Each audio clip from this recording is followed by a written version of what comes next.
అందరికీ నమస్కారం. శ్రీ శ్రీ శ్రీ ఆచార్య ప్రబోధానంద యోగీశ్వరుల వారికి రాజాదిరాజు అయిన జగత్తంతటికి గురువు అయిన ఆ ప్రభువుకి యేసు ప్రభువుకి నమస్కరించుకుంటూ ఈరోజు మత్తయి సువార్త 3వ అధ్యాయము 7వ వచనం గురించి మనం తెలుసుకుందాం.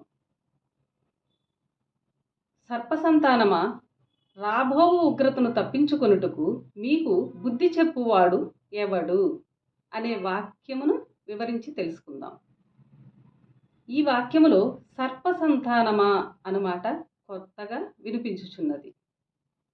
ఇది మనుషులను ఉద్దేశించి చెప్పినది. అయితే మనుషులలో పాము సంతానము ఉంటుందా అని అనుమానము రాక తప్పదు మనకి. అందువలన ఈ వాక్యమును చదివే ప్రతి వాడికి ఇది ప్రశ్నగానే ఉండును. ఇంకా ఈ వాక్యములో రాబో ఉగ్రత అంటే ఏమిటో వివరముగా తెలియవలసి ఉన్నది. అంతేకాకుండా మనుషులకు బుద్ధి చెప్పిన వాడు ఎవడు అను మాట కూడా కలదు. ఇది జరిగిపోయిన కాలమును సూచిస్తున్నది. అందువలన గతములో మనుషులకు బుద్ధి చెప్పిన వాడెవడు అనే విషయము కూడా తెలియవలసి ఉన్నది. ఇక్కడ మొత్తము మీద ఈ వాక్యములో 3 ప్రశ్నలకు జవాబు తెలియవలసి ఉన్నది. వాక్యమును ఇలా వివరించి తెలుసుకుంటేనే మనకి ప్రభువైన యేసు ప్రభు చెప్పిన మాట మనకి అర్థము కాగలదు. పాముకు విరోధి పక్షి. పక్షి పాముని చంపి లేకుండా చేయగలదు. అయితే పాము మొదట బుసకొట్టి పక్షిని భయపెట్టగలదు. అయినా పక్షి భయపడదు. పక్షి పామునే ఆహారముగా తినేయగలదు. ఇది అందరికీ తెలిసిన సత్యమే. పామును పక్షిని ఆధ్యాత్మిక విద్యతో పోల్చి చెప్పుకోవడం జరుగుతున్నది ఈ వాక్యంలో. పక్షులలో పావురమును ఆత్మగా, పాములలో కొండసిలువ పామును మాయగా పోల్చి చెప్పడము జరుగుతున్నది. ఇక్కడ పై వాక్యములో సర్పము అనగా కొండసిలువ అని అర్థం చేసుకోవలసి ఉన్నది. ఈ వాక్యములో పక్షిని చెప్పలేదు కానీ పామును మాత్రం చెప్పడము జరిగినది. సర్పమును మాయగా పోల్చినప్పుడు సర్ప సంతానమా అను మాటను బట్టి మాయా సంతానమా అని చెప్పవచ్చును. దానిని ఇంకా వివరముగా చెప్పుకుంటే మాయతో కూడిన మనుషులారా అను మాటను సర్పసంతానమా అని చెప్పారు అని తెలియచున్నది. మాయ అనగా గుణములు కూడిక అని తెలియచున్నది. ఎల్లప్పుడూ గుణముల చింత కలిగిన వారిని, దేవుని చింత ఏమాత్రము లేని వారిని సర్పసంతానమా అని సంబోధించటము జరుగుచున్నది. మాయతో కూడిన మనుషులకు రాబో ఉగ్రత కలదని తెలియచున్నది. మాయతో కూడిన మనుషులకు మాత్రమే రాబో ఉగ్రత కలదని తెలియచున్నది ఈ వాక్యంలో. ఉగ్రత అనగా భయంకరమైనది అనియు, భరించని కష్టమైనదనియు చెప్పవచ్చును. భరించడానికి కూడా కష్టమైనదని చెప్పవచ్చును. అంటే ఇక్కడ లేనిది రాబోవును కనుక రాబో ఉగ్రత అని ఈ వాక్యంలో చెప్పారు. మనిషికి మొదట లేనిది మాయ వలన అంటే గుణముల వలన రాబోవునది ఏది అని చూచినట్లయితే అన్ని విధముల పాపపుణ్య కర్మ అని తెలియచున్నది. ఇక్కడ పాపమును కర్మను అనుభవించుటకు భయంకరముగా ఉండును. పాపమును కర్మను అనుభవించటానికి అది చాలా భయంకరముగా ఉండును అనుభవించేటప్పుడు. కనుక మనిషికి జీవితంలో రాబోవు కర్మను, రాబోవు ఉగ్రత అని చెప్పారు ఈ వాక్యంలో. కర్మ అనున్నది పుట్టిన ప్రతి మనిషికి వచ్చున్నదే. కావున మనుషులను హెచ్చరించుచు సర్పసంతానమా, రాబో ఉగ్రతను తప్పించుకొనుటకు మీకు బుద్ధి చెప్పిన వాడు ఎవడు అని ఒక ప్రశ్నతో ఇక్కడ చెప్పారు మనకి. మీకు బుద్ధి చెప్పిన వాడు ఎవడు అని చెప్పినప్పుడు గతములో మనుషులకు కర్మ నుండి తప్పించుకొనుటకు తగిన బుద్ధిని జ్ఞాన రూపంలో ఎవరో చెప్పి ఉన్నారని ఈ వాక్యంలో తెలియచున్నది. ఎవరో ఇంతకు ముందు చెప్పి ఉన్నారు అని తెలియచున్నది. రాబోవు కర్మల నుండి పడుటకు గతములో ఏదో ఉపాయమును చెప్పిన వాడున్నాడని ఈ వాక్యం వల్ల మనకు తెలియచున్నది. కావున అట్లు చెప్పినవాడు ఎవడో మనుషులు తప్పక తెలియవలసి ఉన్నది.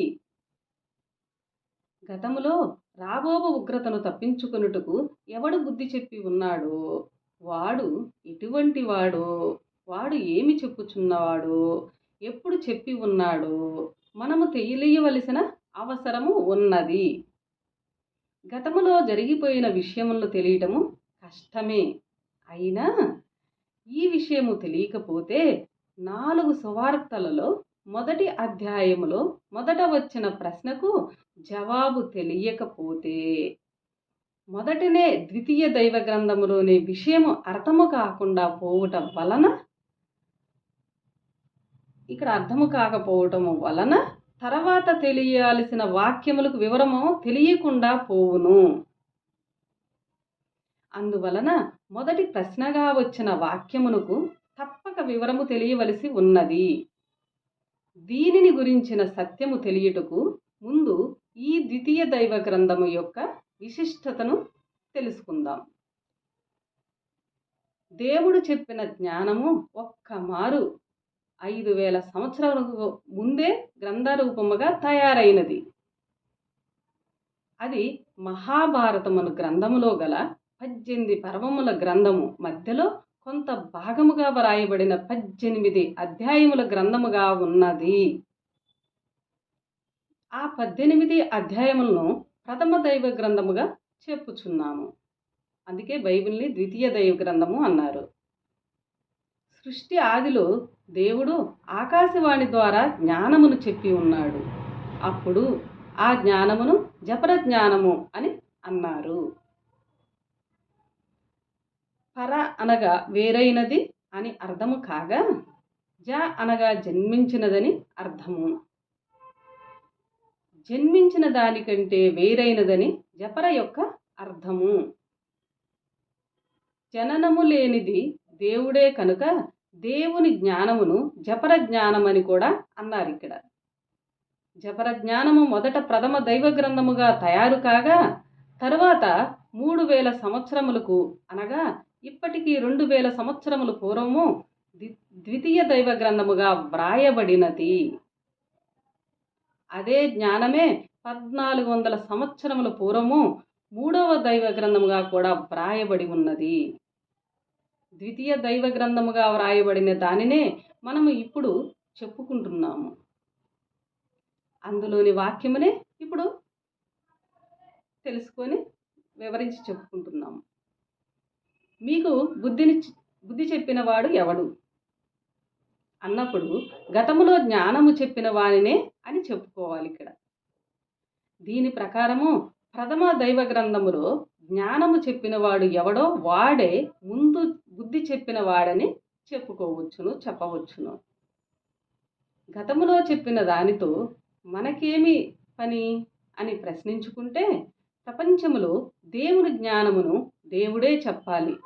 ప్రపంచంలో దేవుడి జ్ఞానమును దేవుడే చెప్పాలి కనుక ఎప్పుడు చెప్పినా ఎక్కడ చెప్పినా ఒక దేవుడే చెప్పాలి. ఎప్పుడు చెప్పినా ఎక్కడ చెప్పలే ఒక దేవుడే చెప్పాలి. అందువలన ముందు చెప్పిన వాడే ఇప్పుడు కూడా వాక్య రూపంలో చెప్పునని తెలియవచ్చును.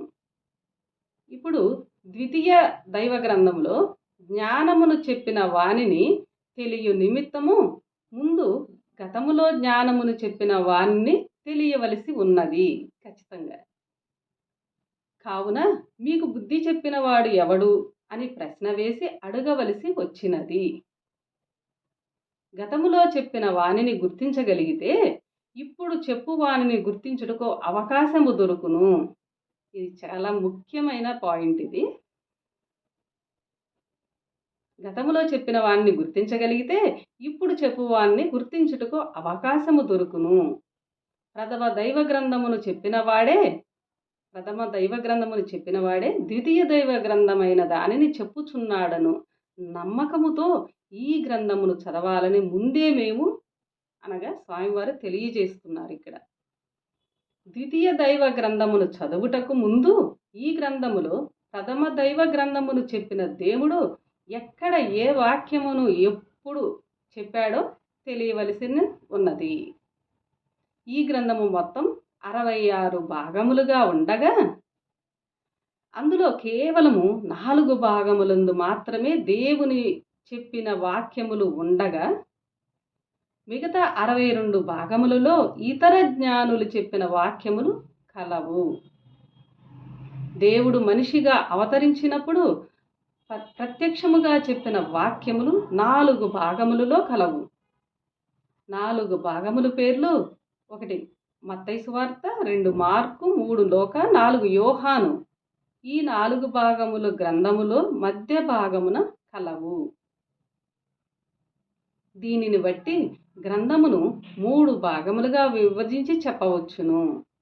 మొదటి 39 భాగములను ఒక భాగముగా, 4 సువార్తలను రెండవ భాగముగా, మిగతా చివరిలో 23 భాగములను 3వ భాగముగా చెప్పవచ్చును. ఇక్కడ యేసు ప్రభువు జీవిత కాలములో చెప్పిన 4 భాగములకు ప్రత్యేకముగా సువార్తలని పేరు పెట్టి ఉండటమును గమనించవచ్చును మనందరము.